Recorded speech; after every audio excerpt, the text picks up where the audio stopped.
എൻ്റെ എല്ലാ കൂട്ടുകാർക്കും ഞങ്ങളുടെ പുതിയൊരു വീട്ടിലേക്ക് സ്വാഗതം കേട്ടോ. ഇന്ന് വിഷുവൊക്കെ ആണല്ലോ അല്ലേ. എൻ്റെ എല്ലാ കൂട്ടുകാർക്കും എൻ്റെ വിഷു ആശംസകൾ നേരുന്നു ആദ്യം തന്നെ. അപ്പോൾ ഇന്ന് ഞങ്ങൾ വിഷുവൊക്കെ ആയതുകൊണ്ട് ഞങ്ങൾ 4 കൂട്ടുകാരന്മാരെല്ലാം കൂടെ അമ്പലത്തിൽ പോകാൻ തീരുമാനിച്ചു. കുറേ നാളായി ഇവിടെ വന്നിട്ട് പിന്നെ അങ്ങനെ ഒന്നും അമ്പലത്തിൽ പോകാൻ സാധിക്കുന്നില്ല. കാരണം കുറേ ദൂരെയാണ് അമ്പലം. ഏകദേശം 1.25 മണിക്കൂറോളം യാത്ര തന്നെ ഉണ്ട്. അതും 3 സ്ഥലം ചെന്ന് കയറി ഇറങ്ങി വേണം ഞങ്ങൾക്ക് പോകാൻ. അപ്പോൾ ഞങ്ങൾ രാവിലെ ഇറങ്ങി. രാവിലെ ഇറങ്ങിയപ്പോൾ തന്നെ നല്ല മഴയാണ്. നല്ല മഴയെന്ന് പറഞ്ഞാൽ നല്ല ഇടിയോടുകൂടി ഇടിയും മിന്നലും കൂടി നല്ല മഴയാണ്. കുറേ നേരം വെയിറ്റ് ചെയ്ത് നിന്ന് മഴ കുറയാൻ വേണ്ടി ഒരു രക്ഷയും. പിന്നെ നാട്ടിലെ പോലെ അല്ലാത്തതുകൊണ്ട് എപ്പോൾ വേണേലും കുറയും. കാരണം നാട്ടിലത്തെ എന്ന് പറഞ്ഞാൽ നമുക്ക് വിശ്വസിക്കാൻ പറ്റില്ല. എപ്പോഴാ കുറയുക കൂടുക ഒന്നും പറയാൻ പറ്റില്ല. എന്ന് പറഞ്ഞാൽ ഒത്തിരി നേരം ഒന്നും കാണത്തില്ല. കൂടിപ്പോൾ ഒരു അരമണിക്കൂർ 3/4 മണിക്കൂറോളം എന്ന വിശ്വാസത്തിൽ കുറേ നേരം വെയിറ്റ് ചെയ്ത് നിന്നു. പക്ഷെ മഴയൊന്നും കുറയുന്നില്ല. പക്ഷേ ചെറിയൊരു തോർച്ച കണ്ടപ്പോൾ ഞങ്ങൾ ഇറങ്ങി. കാരണം ഒരു 5 മിനിറ്റോളം ഞങ്ങൾക്ക് നടക്കാനുണ്ട് ബസ് സ്റ്റോപ്പിലോട്ട്. അതിയെ ഞങ്ങൾ നടന്നു അവിടെ എത്താറായി. പക്ഷേ ആളനക്കൊന്നുമില്ല രാവിലെ ആയതുകൊണ്ട്. കാരണം 5 മണി ആ സമയത്ത് ഞങ്ങൾ ഇറങ്ങുന്നത്. ആ സമയത്തായതുകൊണ്ട് പിന്നെ ബസ് കിട്ടുമെന്ന് തന്നെ സംശയമാണ്. ഞങ്ങൾക്ക് ടാക്സി കിട്ടിയ ടാക്സിക്കായാലും കയറി പോകാം എന്ന സമയത്ത്. കാരണം 1 മണിക്കൂർ യാത്ര ചെയ്ത് അവിടെ ചെല്ലുമ്പോൾ തന്നെ സമയം എത്തിയാവും. ഞങ്ങൾ പതിയെ ഇറങ്ങി.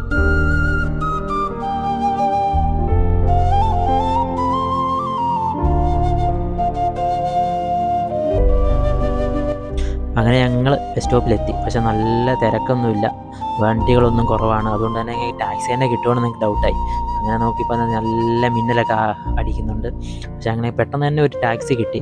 കിട്ടിയ വണ്ടി ഞങ്ങൾ കയറി. കാരണം ബസ്സിന് നോക്കി നിന്ന് കഴിഞ്ഞാൽ കിട്ടത്തില്ല. കാരണം രാവിലെ എപ്പോഴാണ് ബസ്സിൻ്റെ ടൈമിംഗ് ഒന്നും ഇവിടെ കറക്റ്റല്ല. ടൈമിംഗ് എപ്പോഴാണ് ബസ് വരുന്നതെന്നൊന്നും അറിയത്തില്ല. അങ്ങനെ കിട്ടിയ ടാക്സിക്ക് തന്നെ കയറി. കാരണം നല്ല ദൂരം യാത്ര ചെയ്യാനുള്ളതുകൊണ്ട് ഞങ്ങൾ കയറി. അപ്പോൾ ഞങ്ങൾ പതിയെ പോകുക കേട്ടോ.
അങ്ങനെ ഞങ്ങൾ റൂബിയിലെത്തി. ഇവിടെ നിന്ന് ബസ് സ്റ്റേഷനുണ്ട്. ബസ് സ്റ്റേഷനിലോട്ട് നടക്കണം.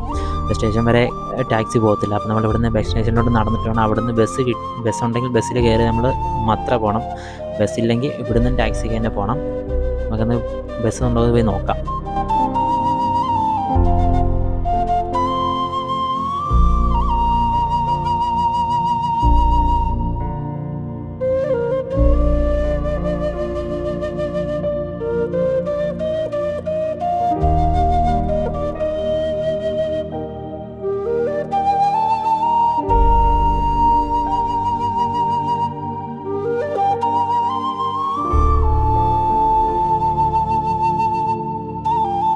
അങ്ങനെ ഇവിടെ റൂവിൽ ബസ് സ്റ്റേഷനിൽ എത്തി. പക്ഷേ 2 ബസ് കിടപ്പുണ്ട്. പക്ഷേ നമ്മൾ പോകേണ്ട സ്ഥലത്തേക്കുള്ള ബസ്സല്ല അത്. ഒരെണ്ണം എയർപോർട്ടും ഒരെണ്ണം വേറൊരു സ്ഥലത്തേക്കുള്ള ബസ്സാണ്.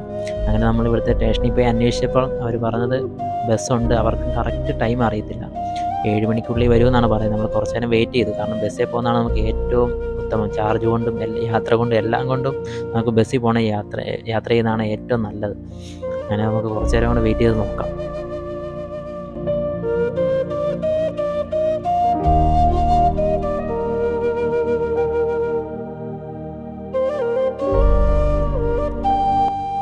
ഒടുവിൽ ഒരു രക്ഷയില്ലാതെ നമ്മൾ ടാക്സി തന്നെ കയറേണ്ടി വന്നു കേട്ടോ. ഇന്നെന്തോ ബസ്സിൽ യാത്ര ചെയ്യാൻ പറ്റുമെന്ന് എനിക്ക് തോന്നുന്നില്ല. കാരണം എല്ലായിടത്തും ഓരോ കാരണം കൊണ്ട് ബസ്സിലെ യാത്ര മുടങ്ങിപ്പോകുന്നുണ്ട്. അങ്ങനെ ടാക്സിയിൽ കയറി. അപ്പോൾ ഇവിടുന്ന് നേരെ നമ്മൾ മത്രയ്ക്കാണ് പോകുന്നത് കേട്ടോ. നമുക്ക് പതിയെ യാത്ര കാഴ്ചയെ കണ്ട് പോകാം കേട്ടോ.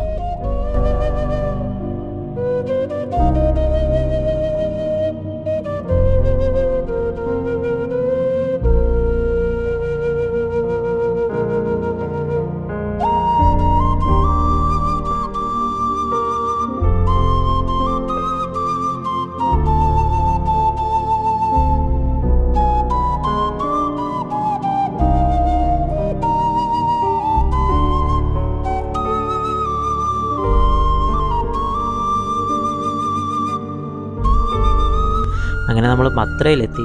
അപ്പോൾ ഞങ്ങൾ മത്രയിൽ വേറെ ടാക്സി പിടിച്ച് പോകണമെന്ന് വിചാരിച്ചു. പക്ഷേ നമ്മളെ റൂമിൽ നിന്ന് കൊണ്ടുവന്ന ടാക്സിക്കാരൻ തന്നെ നമ്മൾ പറഞ്ഞ് അമ്പലത്തിൽ കൊണ്ടുവിടാം, പൈസ കൂടുതൽ കൊടുത്താൽ മതി എന്ന് പറഞ്ഞു. അപ്പോൾ നമ്മൾ നോക്കിയപ്പം ഇത് തന്നെയാണ് ലാഭം. അങ്ങനെ നമ്മൾ ആ വണ്ടിക്കാരോട് തന്നെ നമ്മളെ അമ്പലത്തിൽ തന്നെ കൊണ്ടുവിടാൻ പറഞ്ഞു. കാരണം പുള്ളിക്ക് വഴിയറിയാം. നമുക്ക് അത്ര ഒരു വട്ടം നേരത്തെ പോയാലും ഒരു പരിചയമുള്ളൂ. അപ്പോൾ പുള്ളിക്ക് നമുക്ക് കറക്റ്റ് വഴിയറിയാം. നമ്മൾ പിന്നെ വലിയ മത്രയിലിറങ്ങി ഒരാളോട് ചോദിച്ചാൽ ചിലപ്പോൾ അവർക്ക് അറിയണമെന്നില്ല. അതുകൊണ്ട് തന്നെ നമ്മൾ വേറെ റിസ്ക് കാര്യങ്ങളൊന്നും എടുക്കാതെ പുള്ളിയോട് തന്നെ കൊണ്ടുവിടാൻ പറഞ്ഞു. അങ്ങനെ നമ്മൾ പുള്ളി തന്നെ കൊണ്ടുവിടാന്ന് പറഞ്ഞ് ഞങ്ങൾ അങ്ങോട്ട് പോയിക്കൊണ്ടിരിക്കുകയാണ്.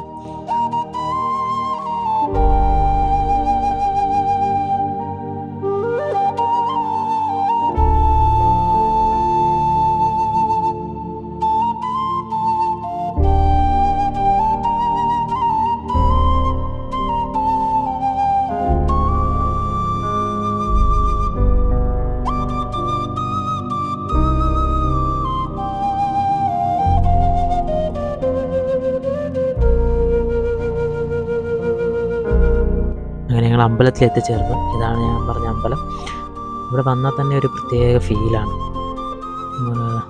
സൈലൻ്റ് ആയിരിക്കും, ഫുള്ള് സൈലൻ്റ് ആയിരിക്കും, വേറെ ശബ്ദങ്ങളോ ഒന്നുമില്ല. മനസ്സിന് തന്നെ ഒരു പ്രത്യേക ഒരു സുഖം കിട്ടുന്ന, ഒരു സന്തോഷം കിട്ടുന്ന ഒരു അറ്റ്മോസ്ഫിയറാണ് ഫുള്ള് ഇവിടെ. ഇവിടെ 3 പ്രതിഷ്ഠകളാണുള്ളത്. 1 Shri Modeshwar Mahadev temple, 2 Modeshwar Mahadev temple, 3 Shri Hanumanji temple. അങ്ങനെ 3 അമ്പലങ്ങൾ അതിനുള്ളിലുള്ളത്. ഏകദേശം 125ഓളം പഴക്കമുള്ള അമ്പലമാണ്. 1909 ഇത് സ്ഥാപിതമായത്. പ്രത്യേക ഒരു ഫീലാണ്. അത് വന്ന് തന്നെ അറിഞ്ഞാൽ അതിൻ്റെ ഒരു നിങ്ങൾക്ക് മനസ്സിലാകത്തുള്ളൂ. പറഞ്ഞാൽ എത്ര തന്നെ മനസ്സിലാവുമെന്ന് എനിക്കറിയത്തില്ല. പ്രത്യേക ഭംഗിയാണ്. എല്ലാം കൊണ്ടും പ്രത്യേക ഒരു ഭംഗിയാണ്. എങ്ങനെ പറയണമെന്ന് എനിക്കറിയത്തില്ല. പിന്നെ ഫോൺ അത്ര യൂസ് ചെയ്യാൻ പറ്റത്തില്ല അതിൻ്റെ അകത്തോട്ടൊന്നും ഫോണേ കയറ്റി വിടത്തില്ല. പിന്നെ ഞങ്ങൾ പെർമിഷൻ മേടിച്ചിട്ടാണ് ഇവിടുന്ന് കുറേ ഫോട്ടോ കാര്യങ്ങളൊക്കെ എടുക്കാൻ തന്നെ അനുവാദം കിട്ടിയത്. ഇതാണ് അതിൻ്റെ പുറത്തു നിന്നുള്ള വ്യൂ. അപ്പോൾ വീഡിയോ എല്ലാവർക്കും ഇഷ്ടമായെന്ന് വിചാരിക്കുന്നു. നമുക്ക് അടുത്തൊരു വീഡിയോയിൽ കാണുന്നവരെ ബൈ ബൈ. അപ്പോൾ വീഡിയോ ഇഷ്ടമായാൽ ലൈക്ക് ചെയ്യാനും നമ്മുടെ ചാനൽ സബ്സ്ക്രൈബ് ചെയ്യാനും ആരും മറക്കരുത്. Okay, by.